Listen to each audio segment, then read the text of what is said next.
मैं तो सही बता रहा हूँ, मैं तो बाथरूम में नंगा नहाते डर लगता है, ठीक है ना, कि मेरी वीडियो ना लीक हो जाए। तो जब मैंने आपका मारिया बी के साथ पॉडकास्ट देखा तो मेरा और कोई सोर्स नहीं था मारिया बी तक मैं जो है, और मारिया बी ने वो वीडियो देखी हुई थी जहाँ तक मुझे इन्फॉर्मेशन मिली।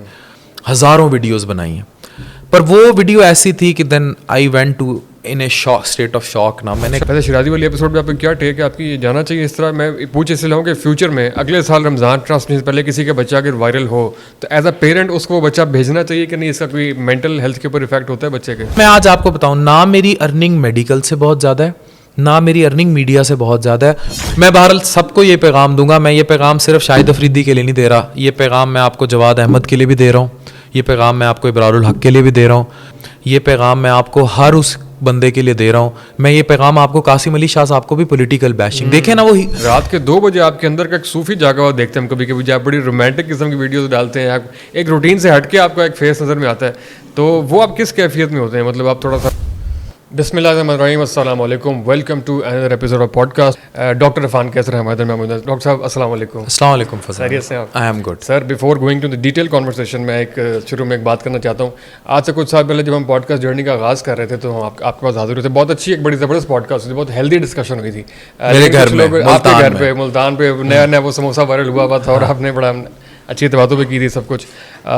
कुछ शरारती लोगों ने और कुछ हमने भी उसको खैर शुगल में लिया, कुछ मीम उससे आउट ऑफ द कॉन्टेक्स्ट निकाली, वो ज़रूरत से ज़्यादा वो चलेगी, हालांकि उसमें कोई बात नहीं, लेकिन मुझे लेटर ऑन फील हुआ कि वो गलत मेरे से हो गया, तो मैं उसकी जो है ऑन कैमरा नहीं, बुरा लगा नो, तो ये जो है ना वो मीम्स जो है ना, शायद वो ज़्यादा आपको, लोग तो खुद मीम्स बनवाते हैं। अच्छा ऐसा भी हो रहा है, तो मीम्स बाज़ों का जो है पूरा मैसेज भी दे रही होती है। अब तो आप खुद भी कंटेंट को काफ़ी समझते हैं, तो पूरा मैसेज दे रहे होते हैं। तो कैसे आप ज़िंदगी ठीक गुजर? मैं बिल्कुल ठीक, आप सुना। तो मैंने जिस तरह अपनी गलती का एतराफ़ किया, मुझे लगा कि जहाँ पे बंदे को लगे कि मैं नहीं उस पर इजहार करना चाहिए, तो मैं भी एक बात आपसे शेयर करना चाहता हूँ। मैं पिछले दिनों गया मारिया बी साहब से पॉडकास्ट करने के लिए, तो वीडियो के नीचे बहुत से लोगों ने आपको मेंशन किया। मैंने कहा मारिया बी से क्या ताल्लुक है इरफान साहब का? फिर मुझे वीडियो आपकी एक और नज़र में सामने आई, तो मैंने आपको उसके बाद मैसेज भी किया मुझे। तो वो क्या सीन हुआ था? आप शायद उनको वो पूरा बैकग्राउंड जानते नहीं थे उनका, या वैसे आपने उसको? नहीं, हुआ ये था कि मुझे उस वीडियो को बनाते वक्त भी बैकग्राउंड का तो पता था। अच्छा। और उस वीडियो का कॉन्टेक्स्ट भी बड़ा क्लियर था,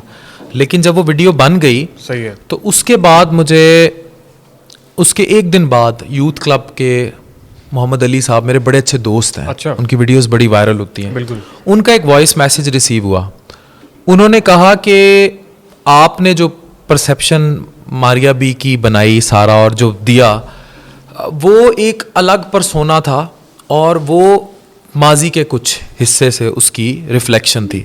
now the scenario is changed. अच्छा, आई कॉल्ड हिम, और फिर उन्होंने मुझे कहा कि बहुत सारे ट्रांसजेंडर कम्युनिटी को, बहुत सारी ऐसी कम्युनिटी को, मैं ऑन कैमरा बता रहा हूँ कि मारिया बी सपोर्ट करती हैं फाइनेंशियली, उनको सेटल करने में और बहुत सारी ऑर्गेनाइजेशंस ऐसी हैं जिनको मारिया बी फंड कर रही हैं और उसमें बहुत ज़्यादा हेल्प में इन्वॉल्व है। उन्होंने मुझे बड़ी उसकी डिटेल बताई। अच्छा, अब ऑल ऑफ ए सडन जब ये सब हो गया तो मैंने फ़ोन बंद हुआ। मैंने ज़िंदगी में आई थिंक कोई हज़ारों वीडियोस बनाई हैं, पर वो वीडियो ऐसी थी कि then I went to in a shock, state of shock ना। मैंने कहा यार कि एक बंदा जब चेंज हो गया है और इस लेवल पे चेंज हो गया था, और वो कहने वाला बंदा भी वॉज फुल क्रेडिबल। तो जब मैंने आपका मारिया बी के साथ पॉडकास्ट देखा तो मेरा और कोई सोर्स नहीं था मारिया बी तक मैं जो है, और मारिया बी ने वो वीडियो देखी हुई थी जहाँ तक मुझे इन्फॉर्मेशन मिली। तो मैंने इसीलिए आपको फ़ौरन उस पॉडकास्ट पे शाबाश भी दी और मैंने आपको वो मैसेज कन्वे किया। तो मुझे वो जो एक शॉक लगा था ना, उसके बाद मुझे वाकई लगा कि नहीं, हमें उस पर्सपेक्टिव को भी दुनिया को बताना चाहिए। तो मैं आज ऑन कैमरा कह रहा हूँ, बल्कि मारिया बी को अप्रिशिएट कर रहा हूँ, और मैं ये भी बता रहा हूँ कि कौन कौन लोग उसमें इन्वॉल्व थे। मुझे ये सारी इन्फॉर्मेशन, अब ये वो चैरिटी है वो जिसका पता ही किसी को नहीं है। तो बहुत सारी ऐसी कम्युनिटी जो हम लोग जिसको नहीं कंसिडर करते, ना नौकरियाँ देते हैं लोग, ना उनकी कोई हेल्प करते हैं, मारिया बी उनको सपोर्ट करती हैं, बहुत सारे गरीब घरानों को सपोर्ट करती हैं। और अगर मारिया बी मेरी ये वीडियो कहीं देख रही हो तो उनके एक बैक परसोना को लेकर मेरी वजह से अगर उनकी दिल आज़ारी हुई हो तो मैं उस पर माफ़ी मांगता ये बहुत बड़ी बात है जो आपने इज़हार किया। वैसे बहुत लोग अफाम ने उसके नीचे भी इतने कमेंट्स किए हुए कि अच्छा ये बातें तो बहुत बड़ी बड़ी कर रही है, इसके शॉर्ट्स में जाएँ तो इस बिला वजह की तनकीद देखने में आती है। पता नहीं उसमें हसद का एलिमेंट है या किसी और चीज़ का एलिमेंट है, लेकिन खाम खा की तनकीद आप भी देखते होंगे, इसका रीज़न क्या समझते हैं? हूँ। देखिए फौजान, मसला पता है क्या है, मारिया बी हो गई, she is an independent power woman, और उस बंदी ने वो जो भी कमा रही है और उसके बाद उसको चैरिटी कर रही है, बाकी सारा कुछ कर रही है, that is persona of her life and her hard work. जी हाँ। हमारे यहाँ प्रॉब्लम एक बहुत बड़ा आ गया हुआ है, हम लोग ना इस मादियत के दौर में ये भूल गए हुए हैं कि जिस बंदे ने जो अर्न किया है उसने उसके लिए मेहनत की है। हम लोग कहते हैं मैं रातों रात वो सब मिल जाए, भूख नंग पड़ गई, पैसे का शदीद लोगों को काल आ गया और हम लोग मादियत प्रस्त हो चुके हैं। एंड सॉरी टू से इन जो लास्ट 5-6 ईयर्स हैं मुल्क में एक एनार्की की सिचुएशन ऐसी है, लाकानूनियत की सिचुएशन ऐसी है कि हम लोगों को वो फ्रस्ट्रेशन निकालने का मौका मिल गया। आप देखें, इसीलिए इचरा बाजार जैसे वाकयात हो रहे हैं। Very unfortunate. आप खुद सोचें, ये बच्चे मुझे देख रहे हैं, अभी कल फैसलाबाद के एक बच्चे का डोर फिरी है उसकी गर्दन पे और उसकी ये सारी वेसल कट गई और वो वीडियो वायरल हो रही है जिसमें सड़क पे उसका खून गिर रहा है जैसे किसी ने ज़िबा कर दिया हो। ठीक है, हम लोगों में इंसानियत बिल्कुल नहीं रही और गाड़ियां नहीं रुक रही, कोई नहीं रुका, उसकी गर्दन से फुआरे निकल रहे हैं खून के, वो खड़ा हुआ है थोड़ी देर एंड नो बॉडी स्टॉप्ड। गाड़ियां करीब से गुजर गई, कोई गाड़ी नहीं रुकी। बहुत कम वो जो लोग फिर तमाशे के तौर पर इकट्ठे होते हैं वो हुए, किसी ने उसको हेल्प नहीं की और वो बंदा on road bleed to death हो गया। ठीक है, तो हम लोग हे हलवे पे तो इकट्ठे हो जाते हैं, हम नेगेटिविटी पे तो इकट्ठे हो जाते हैं, हम गुस्सा निकालने फ्रस्ट्रेशन पे तो इकट्ठे हो जाते हैं। कभी आपने कोई ऐसा वाकया देखा कि कहीं कोई बेचारा गरीब खुदकुशी करने चढ़ा हो और सारे लोग इकट्ठे हो गए और उन्होंने मिलकर उसको पैसे दे दिए, उसकी मदद कर दी हो? पाकिस्तान में ऐसा तो कोई वाकया मैंने नहीं देखा। वैसे मैं क्रिएटर आपसे पूछना चाहता हूँ, मैं अक्सर क्रिएटर से पूछता हूँ कि जब बहुत बड़े पैमाने पर नेगेटिविटी कभी आए, ऑब्वियसली जो भी पब्लिक फिगर होती है उसको लोग बैश भी करते हैं, कंट्रोवर्सी भी आती है, आप डील कैसे करते हैं? रात को नींद आती है सुकून से, या फिर जो हज़ारों तारीफें एक तरफ लेकिन वो नेगेटिव कमेंट जो है वो एक रात को खटकता है, आप डील करने का तरीका आपने सीखा है या इग्नोर करते हैं? फौजान देखें, मैं जो हूँ सोशल मीडिया में, मैं रातों रात नहीं आया, मेरी बहुत लंबी स्ट्रगल है। मैं नौनिहाल रिसाले में 2002-3 में लिखा करता था, फिर नवाए वक्त में कॉलम। मुझे लोग कहते हैं डॉक्टर यूट्यूबर बन गया, ऐसा है ही नहीं। मैं तो डॉक्टर बाद में बना हूँ, पहले तो मैं लिखा करता था नवाए वक्त में, नौनिहाल रिसालों में, रेडियो किया, पीटीवी किया, बहुत ज़्यादा। मतलब 2 साल मैंने रेडियो किया है, 4 साल मैं पीटीवी और दीगर इदारों से जुड़ा रहा हूँ, 1.5 साल मैं daily Yasir Shami and I work together in daily Pakistan for 1.5-2 साल, फिर उर्दू पॉइंट में 3 साल काम करता रहा हूँ। देन ये जर्नी बाकी अपनी आई है। ठीक है, तो ये वाली जो चीज़ें हैं ना, लोगों को ये चीज़ नज़र ही नहीं आती। ये चीज़ तो मेरा रातों रात तो ऐसा कोई मीडियम नहीं है। तो आपकी कोई मेंटल हेल्थ पे उसका नेगेटिव बहुत असर नहीं आता? देखिए, मैं कमेंट्स नहीं पढ़ता और क्योंकि हम लोग बहुत बहुत गलत बोलते हैं और मुझे उस पर फ़र्क नहीं पड़ता। लोगों की तरबियत के फुकदान हैं जो करते हैं। अब 100 में से 3-4 लोग तो ऐसे होंगे जो गालियां देंगे, वो तो हर किसी को देते हैं। ठीक है, अब रहेगी बात कंट्रोवर्सीज की। ड्यू कंट्रोवर्सी में कोई घसीटे तो घसीटे। अब ये सारा दिन तलाश में इसकी है कि किसी की कोई नंगी वीडियो लीक कर दें, किसी की कोई ऑडियो लीक कर दें, उस कंट्रोवर्सी में घसीटें तो फिर मैं आपको बताऊं, the way things have revolved in this country, you never know आपको कब किसी, मैं तो सही बता रहा हूँ, मैं तो बाथरूम में नंगा नहाते डर लगता है। ठीक है ना, कि मेरी वीडियो ना लीक हो जाए। हम इस लेवल पर आ चुके हैं। मैं क्या काम करता हूँ, मुझे जब भी ये कंट्रोवर्सी में कोई घसीटते हैं, कोई एक नहीं फेस की, मैंने 4-5 फेस कर चुका हूँ।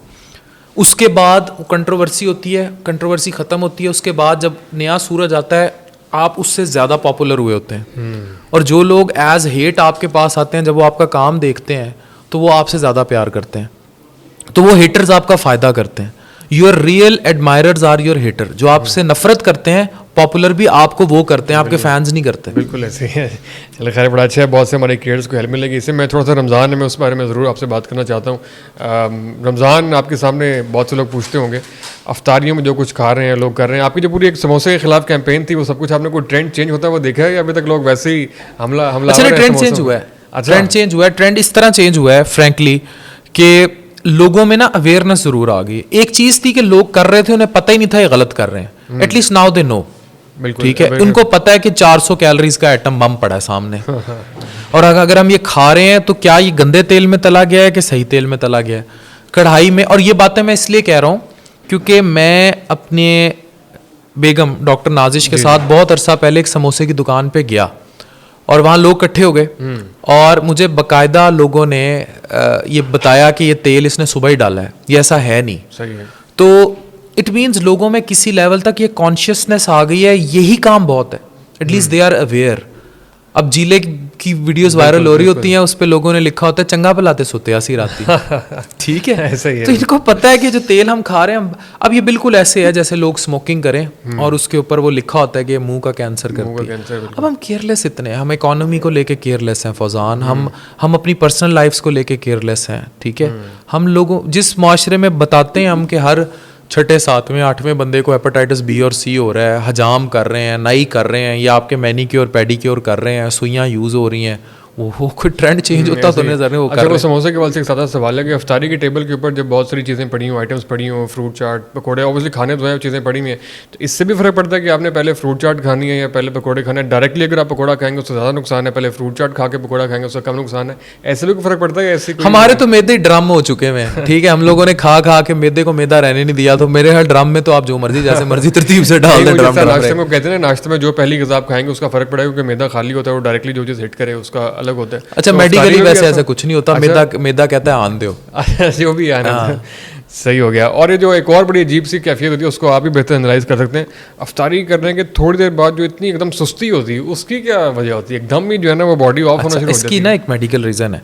इसकी मेडिकल रीज़न ये है कि your gut do not get food whole day. तो वो टेक्निकली जो आपकी ब्लड सप्लाई होती है वो सारी ब्रेन और बाकी बॉडी की तरफ होती है। ये बिल्कुल वैसे है जैसे दोपहर में आप खाना खा के कैलूला नहीं करते, जी जी, ये वही स्टेट होती है। तो आपकी जो स्टमक होता है ना, उसमें ब्लड फ्लो की डाइवर्जन ज़्यादा हो जाती है, इसकी मेडिकल रीज़न है। अच्छा, आपका ब्लड फ्लो अफ्तारी के बाद एकदम आपके स्टमक और डाइजेस्टिव सिस्टम की तरफ ज़्यादा हो जाता है, and your brain do not get that required amount, right. तो ये तो बड़ी क्लियर इसकी मेडिकल रीज़न है कि आपको नींद। लेकिन कुछ लोगों में ये होता है कि वो पूरा दिन भी सोते हैं, फिर अफ्तारी के बाद भी सोते हैं, सोते हैं। हाँ, वो फिर और वो कहते हैं हम रोज़ों में सो ही रहे हैं। रमज़ान ट्रांसमिशन देख रहे हैं, मैं आप थोड़ा वक्त ज़रा उस पर भी आपको कमेंट। ट्रांसमिशन देख रहे हैं आप, रमज़ान ट्रांसमिशन को आप कैसा समझते हैं? होनी चाहिए, नहीं होनी चाहिए, इसका इम्पैक्ट वगैरह? अच्छा, मैं इस बात पे ना बड़ा हैरान हूँ फौजान के रमज़ान जो ट्रांसमिशंस है ना, उनमें रेटिंग का चक्कर बहुत ज़्यादा है। पिछले दिनों मैं एक इंटरव्यू देख रहा था, अल्लाह मियाँ जन्नत बख्शे, आमिर लियाकत साहब, वो कहते हैं पूरा साल ARY को वो नहीं कमा के देते थे, उन पर खर्चा ARY करता रहता था। फिर रमज़ान आता था वो पूरे ARY के खर्चे निकाल देते थे या पूरे अपने चैनल के खर्चे निकाल देते थे।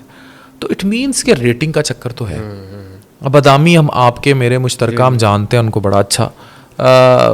शिराजी को बच्चे को उठा के ले गए अपने शो में ना, मैं उसको क्रिटिसाइज़ नहीं करता क्योंकि उन्होंने ये बात कह दी कि मैं मेरा अपना बच्चा भी होता तो मैं यही करता। लेकिन उसमें पसे पुश चैनल का ये ज़रूर था कि Shirazi is not much popular in Pakistan, अब हुआ है, लेकिन वो इंडिया और बांग्लादेश में वो बच्चा बहुत पहले बहुत पॉपुलर था। उसके मैक्सिमम फैंस इंडिया और बांग्लादेश से हैं। वैसे शिराजी वाली एपिसोड में आपको क्या टेक है आपकी? ये जाना चाहिए इस तरह? मैं पूछ इसलिए हूँ कि फ्यूचर में अगले साल रमज़ान ट्रांसमिशन पहले किसी का बच्चा अगर वायरल हो तो एज अ पेरेंट उसको वो बच्चा भेजना चाहिए कि नहीं? इसका कोई मेंटल हेल्थ के ऊपर इफेक्ट होता है बच्चे के? देखिए, अगर बच्चा वायरल हो गया तो ज़रूर भेजें, और अगर नोट वो इतनी छोटी उम्र में कमाने लग गया इन ए कंट्री लाइक पाकिस्तान जहाँ शायद खाने के लाले पड़े हुए, तो ज़रूर भेज दें। ज़ाहिर है बड़ी हैवी अमाउंट पे की होगी शिराजी को और उसके पेरेंट्स को, तो कोई हर्ज नहीं है। लेकिन मुझे एक चीज़ से डर है, वो डर ये है कि एक ऐसा माशरा जो गुर्बत से लड़ रहा है, जहाँ भूख नंग है, वहाँ ये ना कल को शुरू हो जाए कि 5 साल का बच्चा कहे ये मेरी अम्मी है, ये अभी बाथरूम जा रही हैं, ये अभी किचन में जा रही हैं, ये मेरे अब्बू हैं, ये अब जॉब से आए हैं, और ये ना शुरू हो जाए। क्योंकि अल्ट्रासाउंड की पिक्चर्स तक लोग टिकटॉक पे अपनी शेयर कर रहे हैं, दूध भराई गोद भराई जो भी है उसकी रस्में दिखा रहे हैं, बेगम का बड़ा हुआ पेट दिखा रहे हैं, खुद बेड पे लेटे हुए हैं और सहरी शुरू हो गए हैं। अगर सहरी के टाइम बेगम को प्रेग्नेंट को दिखाना शुरू हो गए हैं, ये वो फैमिली वीलॉगिंग है। मेरी बेगम आती है मीडिया पे, मैंने फिर ये बात दोबारा आपके शो में रिपीट कर रहा हूँ, बट वो एक इन्फ्लुएंसर के तौर पर आती है, that is not family vlogging. Family vlogging is जब आप अपने इंतहाई पर्सनल शेयर करना शुरू कर देंगे।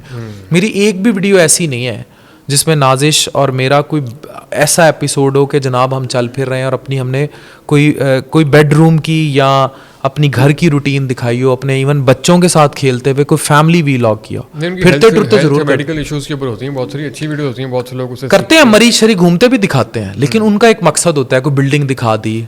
हाफिज अहमद की तरह हमने अभी तक 2 लाख का खाया कुछ नहीं, लेकिन वो खाया तो कोई स्टेक खाया तो वो दिखा देंगे। सही है। आपके ट्रैवल व्लॉग वैसे कम आ रहे हैं, आपको भी जाना चाहिए किसी तरह, आप भी काफी मतलब कंटेंट। डॉक्टर बेचारे की सीट के साथ ना एल्फी लगी होती है, वो निकल नहीं सकता। मैं वैसे इस बात को रिपेंट करता हूँ कि शायद इंसान एक वक्त तक सस्टेन करता है, जब वो थोड़ा पॉपुलैरिटी जोन में आ जाए ना तो उसको किसी बड़े शहर में सेटल होना चाहिए। मैं मुल्तान में रहने को रिपेंट करता हूँ, मैं हूँ मुल्तान से, लेकिन मैं उस पर रहने को रिपेंट करता हूँ। सारे ऑप्शन थोड़ी सी कम होती हैं वो उसमें, बहुत कम होती है। वैसे भी मेरी बेगम इस्लामाबाद से, वो तो I know how I am living in my home. अच्छा, और जब आप ससुराल जाते होंगे तो एंजॉय करते होंगे ज़्यादा ऑब्वियसली। मेरे बच्चे, मेरी माशाल्लाह बेटियाँ जो है वो नहीं जीने देती, जब वो इस्लामाबाद से हो आए तो वो फिर मुझे घर नहीं रहने देती। अच्छा। और वो मुझे ताने मारती हैं। पहले सिर्फ बेगम के ताने सुनता था अच्छा। कि मुल्तान से हूँ। सही है। मैं उनको ये कहता हूँ बेगम को कि शुक्र कर तुझे गम्बट नहीं मैंने रखा, मैं मुल्तान शिफ्ट हो गया, मैं 2-2.5 साल गम्बट लगाया, नहीं तो गम्बट होती तो फिर। अच्छा डॉक्टर साहब, जब आप थके हारे घर आते हैं, अक्सर आप जब ऑब्वियसली वीडियोस बनाते हैं, रात के 2 बजे आपके अंदर का एक सूफी जागा हुआ देखते हैं हम कभी कभी, जब आप बड़ी रोमांटिक किस्म की वीडियोस डालते हैं, आप एक रूटीन से हट के आपका एक फेस नज़र में आता है, तो वो आप किस कैफियत में होते हैं? मतलब आप थोड़ा सा, वो आपका एक अलग फेस है थोड़ा सा। फजान, मैंने ना जब कॉलम लिखा करता था ना, और उससे पहले, क्योंकि मैं बेसिकली तो वीलॉगर या वीडियो कंटेंट क्रिएटर था नहीं, ये तो अब ट्रेंड चेंज के साथ हमने अडॉप्ट किए। आई एम अ राइटर और I was a writer and I will be a writer always. मैं हमेशा से लिखारी रहा हूँ, मैं अभी भी लिखता हूँ, मैं पढ़ता हूँ।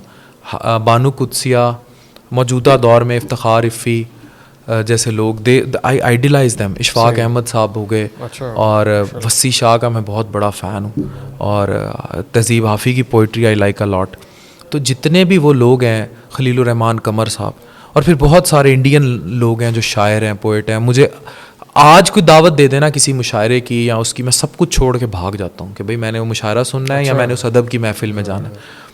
पहली बात तो कुछ धोखे लाइफ के जिन्होंने तसव्वुफ़ सिखाया, क्योंकि ये बेसिकली तो मजाज से हकीकत के सिलसिले हैं ना।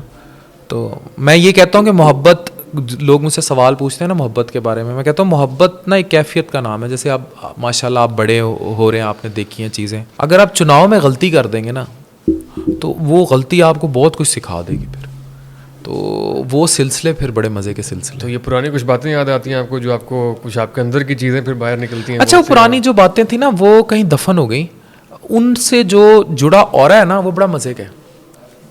कभी आप कोई शेर सुने और उस याद का जो ऑरा है ना, और वो ऑरा जो आपको वासफियत से कनेक्ट करता है, स्पिरिचुअलिटी से कनेक्ट करता है, मुझे पता नहीं क्यों लगता है कि अच्छा मेरी रूह सुकून में आती है, पता नहीं क्यों। आपने कहा ना रात 2 बजे खलवत में ना मैं इश्क को पढ़ूँ, तसव्वुफ़ को पढ़ूँ ना, और दुनिया से मैं हट जाऊँ, ये सब आप भी करें, आप तजर्बा करके देखें, तो आपकी वो जो कनेक्टिविटी बनती है ना, क्योंकि जो रूह है ना आपके अंदर, उसका दुनिया से कोई लेना देना नहीं। ये अगर मैं अपनी प्रैक्टिस कर रहा हूँ या मैं काम कर रहा हूँ या मैं मीडिया में काम कर रहा हूँ, इवन मादियत किसी भी किस्म की, कोई अच्छी चीज़ ले रहे हैं, कुछ कर रहे हैं, कोई, उसका रूह को उससे कोई कंसर्न नहीं है, उसको पीस चाहिए। इसीलिए मेरे पे बड़ी ये तनकीद भी हुई जब मैंने कहा शोहरत ले लो, दौलत ले लो, सुकून दे दो, बिकॉज कहीं मुझे लगता है वो रूह की कनेक्टिविटी जो है ना ये बहुत लूज़ हो जाती है, तो बहुत सुकून मिलेगा आप लोगों को। Very interesting. आपने खलील साहब का नाम लिया, उनका एक जुमला है कि मोहब्बत का हासिल हो जाना ज़्यादा बड़ा वाक़या है या मोहब्बत का महरूम रह जाना, तो आप क्या समझते हैं, मोहब्बत का हासिल हो जाना या मोहब्बत का महरूम रह के जो उसमें लुत्फ़ आता है? अभी आपने जिक्र भी किया आपकी कुछ बातों में, ला हासिल मोहब्बत अगर संभल जाए ना तो उससे बड़ा तोहफा कोई नहीं दुनिया में। हासिल आपको ख़त्म कर देगी, वो ब्रेक लगा देगी, ठीक है ना। फिर वही औरे की बात की, ऑब्वियसली थोड़ा सा ये उसी में डेवलप होता है। ला हासिल में ना एक मजाज से हकीकत का सफ़र शुरू होता है, वो एक वजदानी सी कैफियत है, उसमें फिर इश्क के जो सिलसिले शुरू होते हैं ना, आपकी जो आपको हासिल हो गया ना, प्यार जो है ना वो ये है कि आपको कोई प्यारा लगता है, आपको अच्छा लगता है, अगर वो चला भी जाए तो आपको कोई बहुत ग्रॉस फ़र्क नहीं पड़ेगा। मोहब्बत ये है कि वो दिल पे दाग छोड़ेगी। अगर वो चली गई, अगर आपको नहीं मिली, वो चली गई तो वो दिल पे दाग छोड़ेगी। वो सिलसिले सिर्फ मोहब्बत तक हैं। इश्क के सिलसिले रूह पर दाग छोड़ते हैं। अगर आपको मोहब्बत से इश्क की तरफ सफ़र हो गया और आप ला हासिल में चले गए तो आपकी रूह पर दाग आएगा। वो फिर अपनी जस्टिफिकेशन मांगेगी। और वो फूकी किसने है? अलिफ अल्लाह ने। और उसने वहीं जाना है और उसी औरा में लौटना है। वो आपको घेर घेर के आपकी असल की तरफ लेकर जाएगी। एंड ट्रस्ट मी, उसमें जो मज़ा है ना, वो तहज्जुद के सजदे जैसा मज़ा है। क्या बात। नाज़रीन, रात के गहरा होने के साथ साथ डॉक्टर साहब की गुफ्तगू भी गहरी होती जा रही है। कुछ तो बातें खैर समझने के लिए थोड़ा टाइम चाहिए होगा। लास्ट 2 सवाल आते हैं। टाइम नहीं चाहिए, धोखा चाहिए। एक छोटा सा धोखा। एक धोखे की कीमत, एक 2% की औरत चाहिए। वेरी बहुत डीप जा रहे हैं डॉक्टर साहब माशाल्लाह। इसमें से आपकी जो रीज़ निकाली है लड़कों ने, वो उनको बहुत ज़्यादा सुकून भी देंगी और आप ये बहुत से टिकटॉक में नजर आएंगे। मुझे ना बेसुकून करते हैं। नहीं इंशाल्लाह आपको इसको। आखिरी मेरे डॉक्टर साहब 2 सवाल आते हैं। एक तो कंटेंट क्रिएशन का हमने आपका एक नया जन्म देखा कि बहुत ज़बरदस्त लोग देखते भी हैं, सीखते भी हैं। इससे अर्निंग आपकी कितनी डेवलप हो जाती है? कोई आपका एक रफ एस्टिमेट आप? मैं बता देता हूँ। मैं इसमें कोई इन लोगों को ना आप समझना पड़ेगा कि ये लोग ये समझते हैं कि जो मोनेटाइजेशन है और ये चीज़ें, इससे बहुत अर्निंग होती है। मेरे टिकटॉक पे तकरीबन 1 मिलियन होने वाले हैं। टिकटॉक पे कोई मोनेटाइजेशन नहीं है, वहाँ से कोई अर्निंग नहीं होती। यूट्यूब पे मेरे 2.5 लाख सब्सक्राइबर्स हैं। उसमें होती है। हाँ, डिपेंडिंग ऑन कंटेंट, लेकिन बहुत ज़्यादा नहीं, 60-70,000 दैट्स इट। हाँ, इट डिपेंड्स ऑन। पाकिस्तान में वैसे भी आरपीएम कम है ना, ऐसे ही है। तो लोग समझते हैं कि आप जो मिलियंस कमा रहे हैं और उससे आप सारा सिस्टम चला रहे हैं। नहीं। अच्छा, मैं आज आपको बताऊं ना, मेरी अर्निंग मेडिकल से बहुत ज़्यादा है, ना मेरी अर्निंग मीडिया से बहुत ज़्यादा है। और मेडिकल तो trust me, it's not for my earning stakes. मेरी जो अर्निंग स्टेक्स हैं, मेरे अम्मी अबू दोनों डॉक्टर हैं, दोनों प्रोफेसर हैं। हमारी कुछ बिजनेस इन्वेस्टमेंट्स हैं। मेरे पेरेंट्स, मैं बड़ी स्टेबल फैमिली से हूँ। मेरे दोनों पेरेंट्स प्रोफेसर हैं, सिटिंग प्रोफेसर्स हैं।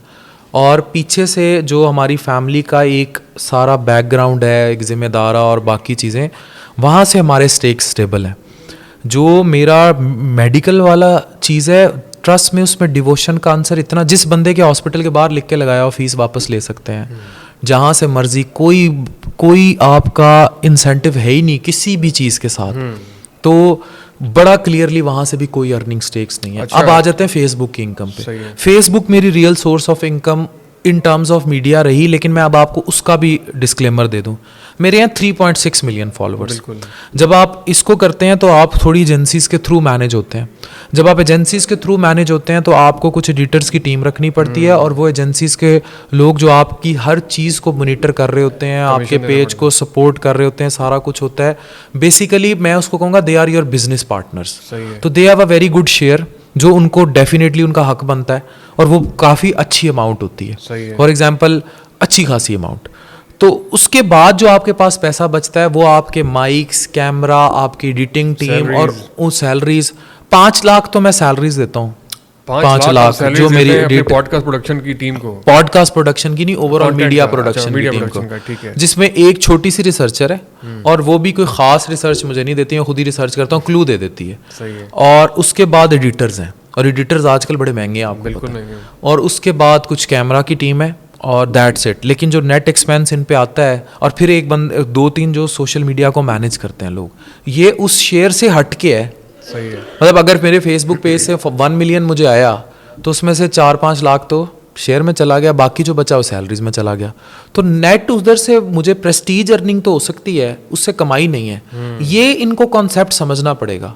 ये जो कॉन्सेप्ट आ गया ना कि हम अपनी बगैर दुपट्टे के फैमिली वीलॉगिंग शुरू कर दें बेगमात के साथ टिकटॉक पे, ये जो बाकी लोग अर्न कर रहे हैं ना, जैसे डकी 6 मिलियन 7 मिलियन, यूट्यूब पे जो 6-7 मिलियन, यूट्यूब से कमाई आती है, उसका रेट ज़्यादा है। हाँ, वो भी तब अगर आपके जो कोलैब्स हैं, मतलब आप खुद ही सारा देख रहे हो, आपके कोई बिजनेस पार्टनर्स बीच में ना हो, तब पैसे आते हैं। सही है। और इंडिया से भी काफ़ी बड़ी ऑडियंस आपके साथ है, और डेली आप व्लॉग्स निकाल रहे हैं, तब भी डेली अन्य व्लॉग्स निकाल रहे हैं, तो बहुत पैसा है। सही है। तो फेसबुक के आप जो है 5 लाख आप देते हैं, और बाकी जो है वो आप जो है वो मेन आपका प्राइम फेसबुक है। लेकिन इंपॉर्टेंट बात आपने ये बताई कि आप दोनों काम जो कर रहे हैं वो अपने शौक से कर रहे हैं। आपका मेडिकल भी आपका कोई प्रॉपर वो बहुत बड़ी आपको हाई फाई नहीं दे रहा, अपने शौक से कर रहे हैं, और ये कंटेंट वाला मीडिया वाला काम भी शौक से कर रहे हैं। और जो आपकी अर्निंग है वो ऑब्वियसली फैमिली का, आपका स्टेबल फैमिली है, तो ये आपकी बहुत इंटरेस्टिंग बात है।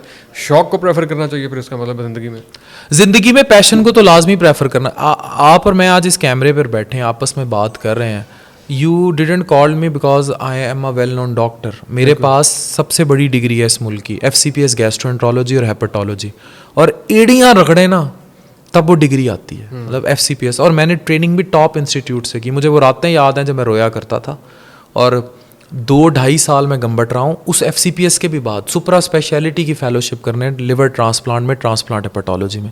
डॉक्टर अब्दुल वहाब डोगर साहब मेरे उस्ताद हैं, 1000 से ऊपर अब वो ट्रांसप्लांट गंबट किए खड़ा है, और मैं मुल्क के बेस्ट तरीन इदारे में ट्रेंड हुआ हूँ।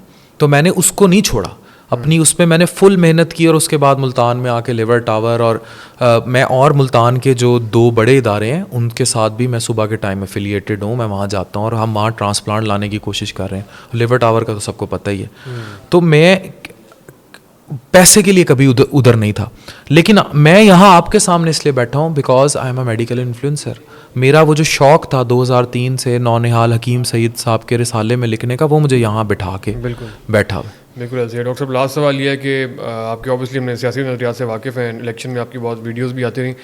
एक वक्त अगर ऐसा है कि जिसमें मुल्क में अगर PTI की हुकूमत हुई और उन्होंने आपको ऑफ़र की कि आप जो है वो महकमा सेहत के अंदर खदमात को अंजाम दें, तो आप कोई सरकारी पोजीशन कबूल करेंगे? देखिए, सियासत का जहाँ तक ताल्लुक़ है ना, मैंने डर्टी पॉलिटिक्स देखी है ओवरऑल आज से नहीं 70 साल से, और मुझे यही लगता है कि आपका टैलेंट, आपका स्किल, आपकी खुददारी, आपका कुछ होना, वो हमारी पॉलिटिक्स खा जाती है। हम हीरोज़ की कदर नहीं करते। पाकिस्तान में इस टाइम जितनी पॉलिटिकल पार्टीज़ हैं उन सब में हीरोज़ मौजूद हैं, सब में।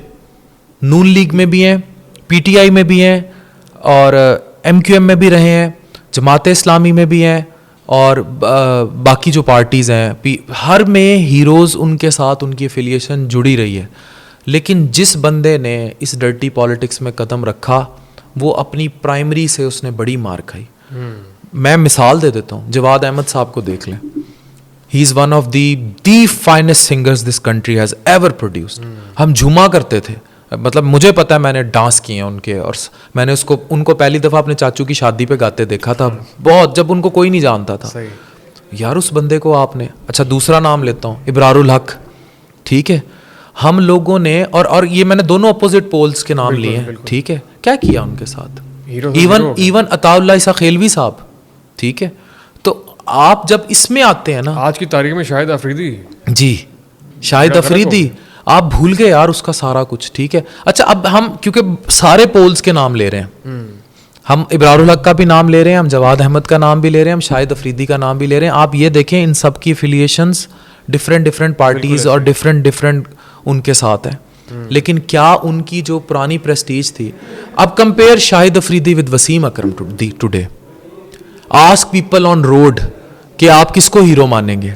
उनका एक बंदे को पॉलिटिक्स खा गई, तो how could I accept such a thing जो मेरे बाकी सारे परसोना को। और अच्छा, एक बात बता दूं, मैं आपके पॉडकास्ट में ये बात कहने लगा हूं, मैं इसको सफ़र कर चुका हूं। अच्छा जी, और बहुत बुरा कर चुका हूं।